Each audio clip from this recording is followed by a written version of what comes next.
오늘은 마태복음 5장 33절로 37절 이 말씀뿐만이 아니라 성경 전체적으로 합법적인 맹세와 서원에 관해서 이런 주제로 말씀을 드리겠습니다. 여러분, 하나님 앞에 서원한 거 지켜야 됩니까? 선교사로 가겠습니다 하면 지켜야 됩니까? 아니면 애시당초 그런 서원을 하지 말았어야 됩니까? 이게 잘못하면 경솔하게 서원할 수도 있고 서원한 거 못 지킬 수도 있고 이제 그렇습니다. 또 서원한 걸 안 지키는 분들도 있고 그런데 맹세는 뭐고 서원은 뭔가, 또 이런 것들은 도대체 성경의 원리가 뭔가 하는 것을 오늘 생각을 해보도록 하겠습니다. 이 맹세와 서원에 관해서는 지금은 뭐 사람들이 그렇게 막 따지질 않습니다만은 종교개혁기 때에 아나베프티스트들하고 개혁교회하고 제일 차이 났던 것 중에 하나가 맹세 혹은 서원에 관한 것입니다. 그러니까 아나베프티스트들은 맹세는 신약시대는 절대 할 수 없다. 그 근거가 오늘 본문 말씀이죠.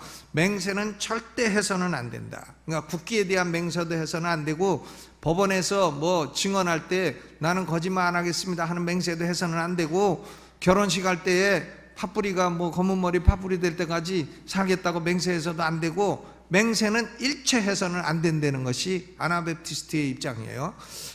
그런데 또 개혁교회, 장로교 같은 데서는 합법적인 기관이 맹세를 요구할 때 맹세를 안 하는 것은 죄다, 이렇게 얘기했어요. 죄다. 그러면 우리 침례교 입장은 뭐냐? 침례교 입장은 이 장로교처럼 뭐 맹세 안 하는 건 죄다, 이렇게까지는 말을 안 해요.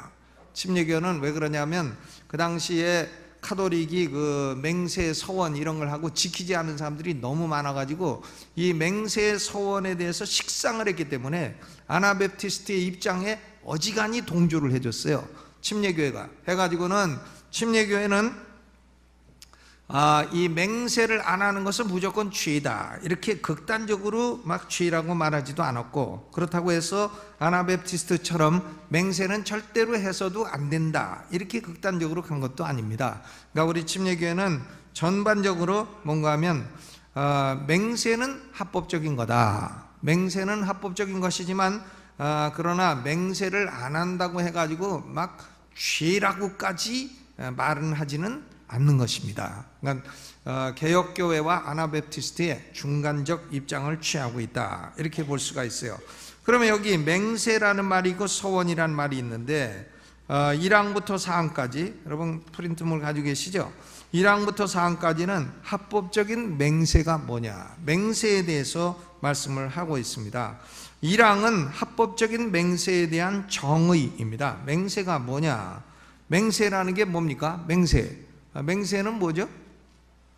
맹세하고 서원하고는 뭐가 다른가 하면, 맹세가 뭐냐? 1절에 나와 있어요. 읽어봅니다. 시작. 합법적인 맹세는 종교적 예배의 한 부분이다. 이 맹세 행위에서 진리와 의와 올바른 판단에 따라 맹세하는 맹세자는 자신이 맹세하는 내용에 관하여 엄숙하게 하나님을 증인으로 기원하여 진실성이나 허위성 여부를 하나님 앞에서 판단받겠다는 것이다. 이게 맹세예요. 그러니까 예를 들면은요, 이런 겁니다. 남편이 바람 폈는지 안 폈는지 알 길이 없어. 그러면 아내가 당신이 하나님 앞에 맹세하고 안 폈다고 할 수 있느냐? 이럴 때 내가 맹세한다, 하나님 앞에 나는 바람 안 폈다고 맹세하고 안 폈다, 그게 맹세입니다. 그러니까 하나님을 자기 증인으로 불러가지고 자기가 말하는 것에 진실된 것을 판단을 받겠다, 그게 맹세예요. 예를 들어서 뭐 전혀 증인도 없고 증거도 없고 한데 이제 네가 내 돈을 훔쳤냐, 이럴 때에 나는 하나님에게 맹세코 안 훔쳤다, 그럼 그거 믿어줘야 되는 겁니다. 하나님 앞에 맹세코 안 훔쳤다, 그럼 믿어줘야 돼요. 왜? 하나님을 그렇게 함부로 맹세하고 거짓말을 하면 그 사람은 반드시 벌 받는 거예요. 그러니까 하나님의 이름을 가지고 맹세할 때는 그건 믿어줘야 되는 것입니다. 이 맹세라는 게 그런 거죠. 맹세는 oath, 영어로 oath, oath라고 하는데 하나님을 증인으로 불러가지고 진실성이나 허위성 여부를 하나님 앞에서 판단받겠다. 그게 맹세입니다. 하나님을 불러 모시고 내 말이 진실인지 거짓인지 판단해 달라 하는 요청이 바로 맹세인 것입니다. 그래서 서원은 뭔가 하면 서원이라는 건 내가 이렇게 하겠습니다. 뭐 예를 들면 내가 헌금 1억을 하겠습니다. 이런 게 서원이에요. 자기가 뭘 하겠다는 게 서원입니다. vow, V-O-W, vow가 서원이고 맹세는 하나님을 증인으로 불러 옳고 그름을 판단해 달라는 것이 맹세예요. 그러니까 맹세와 서원은 개념이 조금 다르다는 걸 알 수가 있습니다. 2항을 읽어보죠. 시작. 사람들은 하나님의 이름으로만 맹세할 수 있다. 따라서 그 이름은 거룩한 경외와 경건한 마음으로 사용되어야 한다. 그러므로 영광스럽고 두려운 이름을 허망하게 혹은 경솔하게 사용하면서 맹세함도 죄악이고 다른 어떤 것을 들어서 맹세하는 것도 죄악이므로 두려움으로 기피를 해야 된다. 그럼에도 불구하고 중대한 일이나 중요한 순간에 진리를 확인하고 모든 다툼을 종식시키기 위하여 맹세하는 것은 구약이나 신약이나 하나님의 말씀으로 보장되어 있다. 그러므로 그러한 사안들에 대하여 합법적인 권위에 의하여 요구되는 경우에는 합법적인 맹세가 행해질 수 있다. 그러니까 우리 침례교회는 아나베프티스트와는 달리 합법적인 맹세는 인정을 한다. 그런 얘기인 것이죠. 우리 침례교인들이 합법적인 맹세가 성경적인 거다, 옳다라고 주장하는 근거는 8가지가 있어요. 8가지나 있습니다. 첫째로는 출애굽기 20장 7절에 너는 너의 하나님 여호와 이름을 망령되이 일컫지 마라 했습니다. 망령되이 일컫지 마라. 이것은 망령되이 일컫지 마라는 것이지 전혀 일컫지 마라는 말은 아닌 것입니다. 그러니까 하나님의 이름을 일컬어 맹세할 수가 있다는 얘기죠. 일컬을 수 있습니다. 망령되이 일컬지 말라고 했지 아주 일컬지 말라고 한 것은 아니다. 그 다음 두 번째 근거는 신명기 6장 13절 내 하나님 여호와를 경외하며 섬기며 그 이름으로 맹세할 것이니라. 율법에 보면 그 이름으로 맹세할 것이니라. 신명기 10장 20절에도 내 하나님 여호와를 경외하여 그를 섬기고 그에게 친근히 하고 그 이름으로 맹세하라. 맹세할 때는 누구 이름으로 해야 된다고 했어요? 하나님 이름으로. 그러니까 여기 보니까 마태복음 5장 우리가 읽은 본문에 보니까 예수님이 34절에 나는 너희에게 이르노니 도무지 맹세하지 말지라. 아니 근데 왜 예수님이 맹세하지 말라고 했나? 보면 다른 이름으로 맹세하지 말라는 거예요. 하나님의 이름으로 안 하고 하늘을 두고 맹세합니다. 하는 사람 있죠?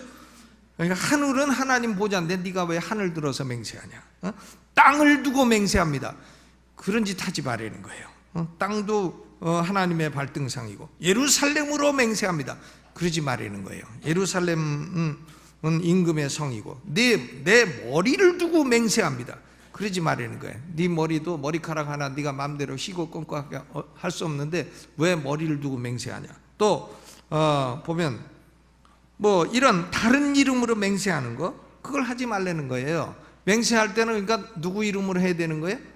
여호와의 이름으로, 하나님의 이름으로만 맹세를 할 수가 있는 겁니다. 그냥 맹세합니다 이런 거 하지 말라는 거예요. 그 맹세는 무슨 맹세? 그건 맹세도 아니에요. 맹세합니다 이건 아무 가치가 없어요. 맹세가 가치가 있으려면 누구의 이름으로 맹세해야 된다? 하나님 이름으로, 여호와의 이름으로 하는 맹세만 가치가 있는 겁니다. 그러니까 남편이 바람 폈는지 의심스러울 때는 당신이 여호와의 이름으로 바람만 폈다고 맹세할 수 있느냐? 할 때 아이고 뭘 자꾸 그런 걸 그러냐 그러면 핀 거예요. 그건 영락없이 핀 겁니다. 근데 여호와의 이름으로 내가 맹세한다 하면 그건 안 핀 겁니다. 그러니까 맹세는 누구 이름으로 딱 해야 돼요? 여호와의 이름으로, 여호와의 이름으로. 여기 보니까 엉뚱한 이름으로 맹세해. 엉뚱한 이름으로 맹세하는 거는 무효란 말이에요. 소용없다. 그런 이름으로 맹세하지 말라는 겁니다. 예수님 말씀이 그거예요. 또 세 번째 근거는 하나님도 맹세하셨어요. 히브리서 6장 13절 14절에 보니까 하나님이 아브라함에게 약속하실 때 가리켜 맹세할 자가 자기보다 더 큰 이가 없으므로 자기를 가리켜 맹세하여 가라사대 내가 반드시 너를 복주고 복주며 너를 번성케 하고 번성케 하리라 하셨더니, 하나님이 아브라함에게 복주겠다는 걸 하나님보다 더 높은 분이 없으니까 자신을 가리켜 맹세하셨다. 우리가 오늘 읽은 출애굽기 17장에도 하나님이 맹세하시잖아요. 아말렉을 천하에서 도말하리라. 하나님이 맹세하신 겁니다. 그러니까 하나님도 맹세를 하시고 맹세의 모범을 보이셨기 때문에 성도들이 맹세할 수가 있다, 그런 얘기죠. 또 많은 구약의 성도들이 맹세한 적이 있습니다. 예를 들면 창세기 24장 3절에 보니까 아브라함이 그 종 엘리에셀을 딱 불러다가 내가 너로 하늘의 하나님 땅의 하나님이신 여호와를 가리켜 맹세하게 하노니, 누구를 가리켜 맹세하게 해요? 하나님을 가리켜 맹세하게 하노니 너는 가나안 족속의 딸들 가운데서 이삭의 아내를 취하지 말고 내 고향 내 족속에 가서 이삭의 아내를 취하여 오라. 너는 맹세하라. 하늘의 하나님의 이름을 두고 맹세하라 하니까 엘리에셀이 이 아브라함 환도뼈 밑에 손을 딱 넣고 맹세를 했습니다. 그러니까 아브라함도 사람에게 맹세를 시켰어요. 또 창세기 47장 30절로 31절에 보면 야곱도 죽을 때 요셉을 불러다가 맹세시켰어요. 내가 조상들과 함께 눕거든 너는 나를 애굽에서 메어다가 선영에 장사하라. 요셉이 가로되 내가 아버지의 말씀대로 행하리이다. 야곱이 또 가로되 내게 맹세하라. 맹세하니 이스라엘이 침상머리에서 경배하니라 그랬어요. 맹세를 시켰습니다. 야곱이 죽을 때 아들 요셉 불러다가 내가 죽어도 해골을 여기다 장사하지 말고 반드시 가나안 땅에다가 해라. 맹세해라 해가지고 맹세했습니다. 또 창세기 50장 25절에도 요셉이 죽을 때 또 이스라엘 자손에게 맹세시켰어요. 이스라엘 자손에게 맹세시켜 이르기를 하나님이 정녕 너희를 권고하시리니 너희는 여기서 내 해골을 메고 올라가겠다 하라. 그러니까 내 해골을 절대로 애굽 땅에 두지 말고 너희가 하나님이 권고해서 출애굽을 하게 될 때는 반드시 내 해골을 메고 가나안 땅으로 가라. 그래가지고 모세가 출애굽할 때에 맹세한 대로 요셉의 해골을 가지고 나갔잖아요. 가지고 나갔습니다. 그리고 요셉도 아버지 야곱을 그 시신을 갖다가 가나안 땅에 장사 지냈어요. 헤브론 거기다 장사를 지내게 되었습니다. 그러니까 이런 걸 보면 구약의 성도들도 맹세를 했다. 하나님도 맹세하셨고 구약의 성도들도 맹세하셨고 율법에도 여호와 이름으로 맹세하라 하였고 그랬습니다. 또 다섯 번째로 모세의 율법에도 맹세가 요구되는 경우가 있음을 증거하고 있습니다. 모세의 율법에 보니까 민수기 5장 19절에 남편이 아내가 간통했나 안 했나 이게 의심스러워요. 의심스러우면은 제사장에게 데리고 가서 맹세를 시키는 겁니다. 어떻게 맹세를 하냐면 제사장이 여인에게 맹세시켜 그에게 이르기를 네가 네 남편을 두고 실행하여 사람과 동침하여 더럽힌 일이 없으면 저주가 되게 하는 이 쓴 물의 해독을 면하리라. 그 쓴 물을 만들어 가지고 그걸 아내에게 주는 겁니다. 그걸 먹으면 맹세하고 먹어요. 나는 정절을 더럽힌 일이 없습니다 하고 쓴 물을 먹으면 그게 맹세한 대로 간음을 안 했으면은 아무 일이 없어. 근데 맹세를 하고 진짜로 간음을 했으면 그것이 쓴 물이 들어가서 배에서 썩어가지고 배병이 생기고 다리병이 생기고 해가지고 그 여자가 죽게 돼요. 이게 맹세인 것입니다. 그러니까 이 맹세를 함부로 했다가는 안 되는 거죠. 그냥 아이고 여보 나는 어쩐지 갑자기 배가 아파갖고 설사가 나갖고 제사장한테 못 가겠네 다음에 갑시다 이래가지고 또 피하는 게 낫지 괜히 맹세했다가 쓴물 먹고 이 배병 나갖고 죽게 된단 말이에요. 그게 맹세인 것입니다. 이래가지고 간음을 하고도 안 했다고 맹세하면 쓴물로 인해서 배가 부어서 백성의 저주거리가 되게 한다. 이런 내용이 민수기 5장에 기록이 되어 있습니다. 열왕기상 8장 31절에 솔로몬이 성전 봉헌 기도를 할 때에 만일 어떤 사람이 그 이웃에게 범죄함으로 맹세시킴을 받고 저가 와서 이 전에 있는 주회단 앞에서 맹세하거든 하나님이 옳고 그름을 판단해 달라. 이렇게 솔로몬이 기도를 했습니다. 또 출애굽기 22장에는 이런 말이 있어요. 10절로 11절에 어떤 사람이 자기 짐승을 자기 이웃에게 맡겼어요. 맡기고 나 어디 출장 일주일 갔다 오니까 우리 소 좀 맡아달라 일주일. 그런데 이 소가 죽었어. 죽었거나 상했어. 다리가 하나가 없어졌어. 소가. 만약에 그러면 아무도 본 사람이 없어요. 아무도 본 사람이 없는데 소가 죽었다든가 다리 두 짝이 없어졌다든가 뭐 이런 경우가 생길 수 있어요. 꼬리가 없다든가 꼬리는 꼬리곰탕 그거 아니에요? 꼬리가 없어졌다든가 그럴 수 있죠. 저는 우리 어머니가 어려서 구멍가게 할 때 오징어 다리 오징어 눈 있잖아요. 그거 다 떼어먹었죠. 그거 오징어는 사가는 사람들이 눈은 있나 없나 그런 건 관심도 없어. 그러니까 오징어 눈에는 이렇게 이빨같이 생긴 거 그 까만 게 있고 그거 떼어내면 그것도 맛있어요. 그거 다 떼어먹고. 근데 소가 맡겼는데 죽었거나 상했고 본 사람이 없어요. 그러면 두 사람 사이에 맡은 자가 나는 이웃의 것에 손댄 적이 없습니다. 이걸 여호와께 맹세를 해. 맹세를 하면 그 임자는 그대로 믿고 배상을 요구하지 마라 그랬습니다. 여호와께 맹세하고 내가 잘 돌보려고 하는데 잠깐 갔다 온 사이에 이렇게 됐다. 죽었다. 그러면 그걸 내가 여호와께 맹세한다 하면 믿어주라는 거예요. 배상을 요구하지 말라는 겁니다. 만약에 그 사람이 맹세하고 거짓말을 하면 그건 하나님이 그 사람에게 벌을 내리신다는 거죠. 그러니까 이게 보면 모세율법에 맹세하는 경우가 여러 경우가 있다는 걸 알 수가 있습니다. 이사야 65장 16절에도 선지자 이사야도 땅에서는 맹세하는 일이 있다고 말씀했어요. 땅에서 맹세하는 자는 진리의 하나님으로 맹세하리라. 또 예수님도 맹세하셨어요. 마태복음 26장 63절로 64절에 보니까 대제사장이 가로되 내가 너로 살아계신 하나님께 맹세하게 하노니 네가 하나님의 아들 그리스도인지 우리에게 말하라. 하나님께 맹세하고 네가 그리스도인지 말하라. 그러니까 예수께서 대답하여 가라사대 네가 말하였느니라. Yes, it is as you say. 네가 말한 그대로 내가 그리스도니라 말씀하신 겁니다. 그러니까 하나님께 맹세하고 말씀을 하신 것이죠. 그러니까 그리스도께서도 맹세를 하셨기 때문에 맹세는 합법적인 것입니다. 또 고린도후서 1장 23절에 바울도 맹세한 적이 있어요. 내가 내 영혼을 두고 하나님을 불러 증거하시게 하노니 다시 고린도에 가지 아니한 것은 너희를 아끼려 함이라. 바울도 맹세의 모범을 보였습니다. 내가 맹세하고 고린도에 안 간 이유는 너희를 아끼려고 안 간 것이다 이렇게 말했습니다. 그러니까 신약 시대에도 맹세는 합법적이라 하는 것을 의미합니다.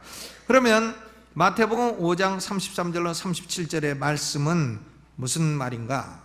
도무지 맹세하지 말라 하는 말씀은 모든 맹세가 불법적이라는 말씀은 아니라고 봐야 됩니다.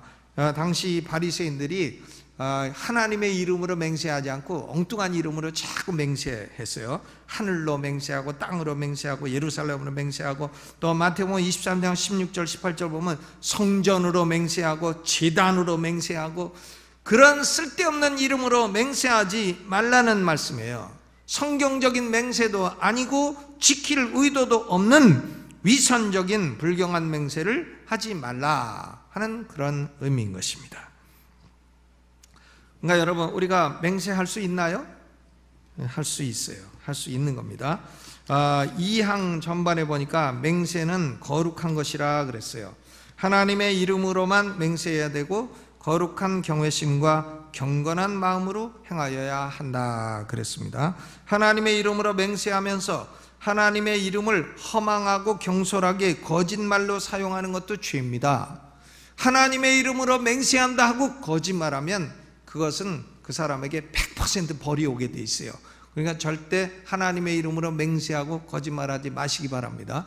그러려면 어떻게 하는 게 좋아요? 네?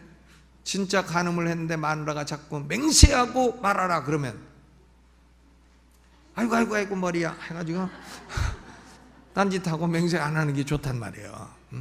맹세는 엄숙한 것이다 그것입니다. 하나님의 이름을 경솔하게 사용하지 마라. 또 두 번째로 하나님의 이름이 아닌 다른 이름으로 맹세하지 마라. 하나님의 이름이 아닌 다른 이름으로 맹세하지 마라. 뭐 내가 내 주먹을 걸고 맹세한다, 그런 짓 하지 마라. 그런 맹세는 그건 쓸데없는 맹세다 하는 얘기인 것입니다. 그러니까 하나님의 이름으로 맹세하면서 거짓말하는 것이나 다른 이름으로 맹세하는 것이나 이 두 가지 경우는 두려움으로 기피를 해야 된다 그랬어요.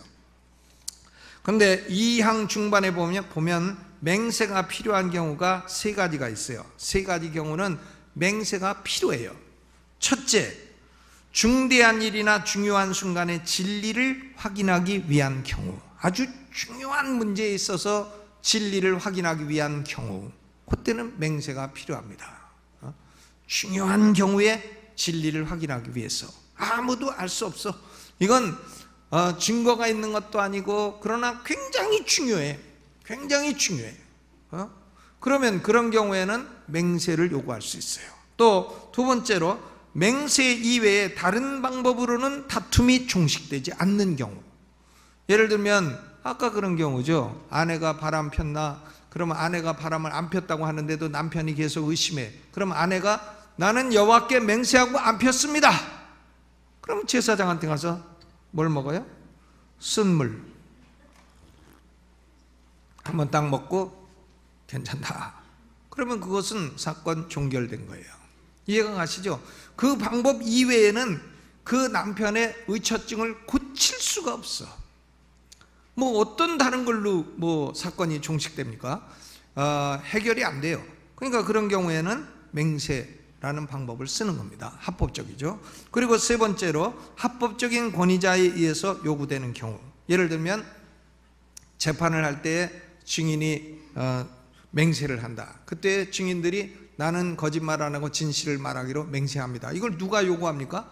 판사가 요구하는 거예요. 너는 거짓말 안 한다고 맹세해라. 그 판사가 요구하고 맹세를 할 때에 그런 맹세는 그것은 합법적인 권위자가 요구하는 그런 맹세인 것입니다. 여러분, 이런 세 가지 경우는 구약이나 신약이나 맹세의 합법성을 인정을 하는 것입니다. 우리나라 재판은 물론 여호와 이름으로 맹세시키지 않죠. 그러니까 그런 맹세는 하나만 해요.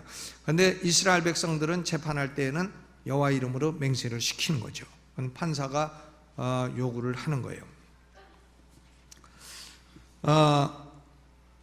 사망을 읽어보면 맹세는 엄숙한 것이다 하는 걸 말씀합니다. 합법적인 맹세를 하는 사람은 세 가지를 명심해야 된다. 사망 읽어보죠. 시작. 누구든지 하나님의 말씀에 의하여 보장된 맹세를 하는 자는 마땅히 맹세는 중대하고 엄숙한 행동이라는 것을 명심해야 된다. 따라서 자기가 진리라고 확신하게 된 것 이외에 그 무엇이든지 맹세로 장담하지 말 것이며, 성급하고 거짓되고 헛된 맹세를 통하여 하나님의 진노를 촉발하지 말아야 한다. 그런 연유로 이 땅은 통곡하게 되는 것이다. 거짓된 맹세로 이 땅이 통곡한다 그랬어요. 맹세는 중대하고 엄숙한 행동이라, 이걸 첫째 명심하고, 자신이 진리라고 확신하는 것 이외에는 장담하지 말라. 둘째, 그것을 명심하고, 셋째는 성급하고 거짓된 헛된 맹세는 하나님의 진노를 촉발한다 하는 것을 명심하라는 겁니다. 세 가지를 명심해야 된다. 그 다음 사항은 이 맹세의 진실성을 말해요. 사항 읽어봅니다. 시작. 맹세는 평범하고 일상적인 말로 해야 한다. 두 가지를 의미할 수도 있는 막연한 표현 또는 심중유보를 사용하지 말 것이다. 그러니까 맹세를 하면서 일상적인 말로 해야지 두 가지 의미를 가진 막연한 애매모호, 애매모호의 일본말을 아시나요? 아리까리, 아리까리. 애매모호가 또 프랑스 가서는 뭐라 그러더라? 알쏭달쏭, 알쏭달쏭, 그죠? 알쏭달쏭, 애매모호. 중국 가면 중국 가면 뭐죠? 깨우뚱, 깨우뚱. 중국 가면 깨우뚱.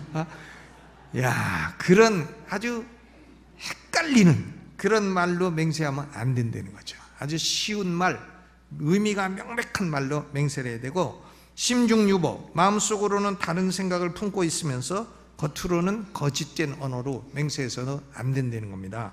그러니까 맹세는 누구나 어린아이라도 그게 그런 뜻이다 라고 알 수 있는 그런 맹세를 해야 된다.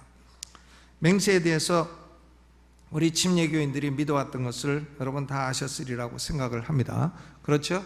그러니까 하나님의 이름으로 하지 않는 맹세는 하지 마시기 바랍니다.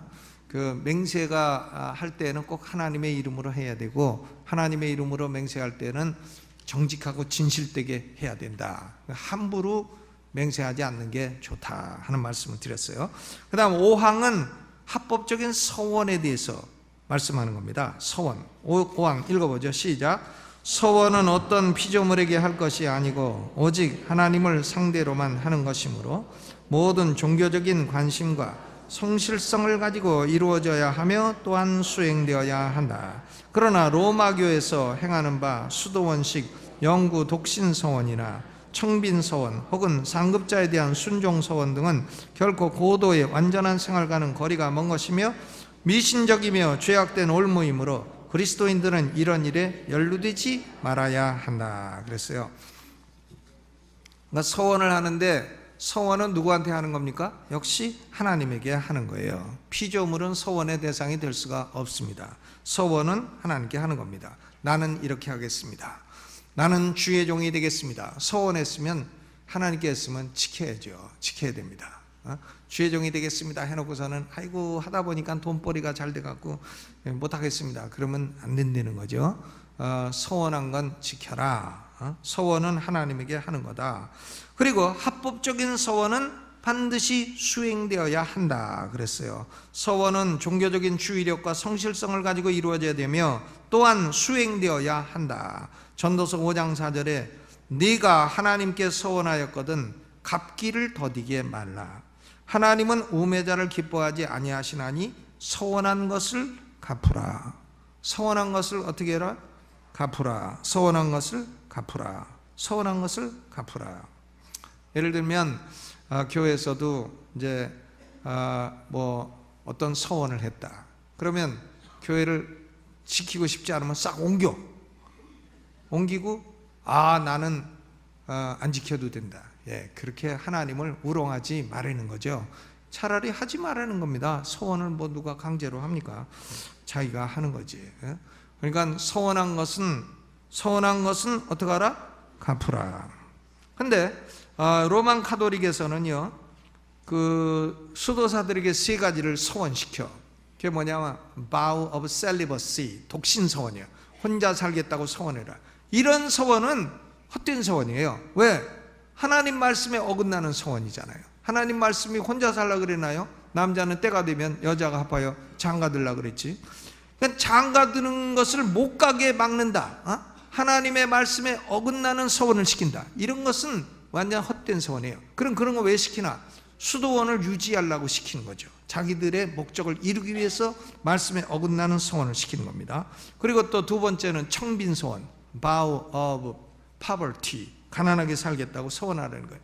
근데 왜 사람이 가난하게 살아야 됩니까?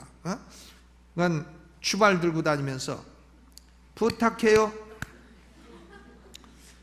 왜 그렇게 거지같이 살아야 되냐고요. 주발 들고 다니면서 왜 부탁해요? 그러니까 이게 주발 발자에다 부탁할 탁자 써가지고 탁발승이라고 부르잖아요. 탁발승, mendicant friars, 탁발승들, 혹은 begging friars. begging이 뭐냐? beggar, 거지 아니에요. 거지처럼 주세요, 주나봐라, 가나봐라, 가나봐라, 주나봐라. 예, 이게 청빈서원이에요. 왜 그렇게 살아야 됩니까? 그 주의를 하는 사람은 그럼 아주 그냥 가난하게 살아야 됩니까? 난 그렇게 생각하지 않아요. 그런 서원은 그것은 성경이 요구하지 않는 헛된 서원입니다. 안 지켜도 되는 거예요. 그리고 또 무슨 서원이나 순종 서원, 순종, vow of obedience. 이거 뭐냐면 상급자가 명령하면 절대 지키라는 거예요. 그러니까 이 제슈이트, 지금 교황님 제슈이트인데, 제슈이트는 상급자가 빨간 걸 희다하면 흰 줄 알려는 겁니다. 빨간데 왜 희다고 합니까? 했다가는 그 사람은 수돈에 쫓겨나는 거예요. 그런 엉터리 같은 순종을 시키는 거예요. 여러분, 사람이 무슨 기계도 아니고 말도 아니고 노새도 아니고 짐승도 아니고 빨간 건 빨갛다고 내 눈이나 네 눈이나 빨간 건 빨갛게 보이지, 빨간 걸 상급자가 희다고 하면 희다고 해야 됩니까? 무슨 조폭 깡패도 아니고. 그러니까 이런 서원은, 이것은 성경에 어긋나는, 이건 안 지켜도 되는, 요구해서는 안 될 걸 요구한 것이고, 또 설사 자기가 했다고 해도 깨면은 안 지켜도 되는 이런 서원이다, 이런 것입니다. 이해가 가시죠?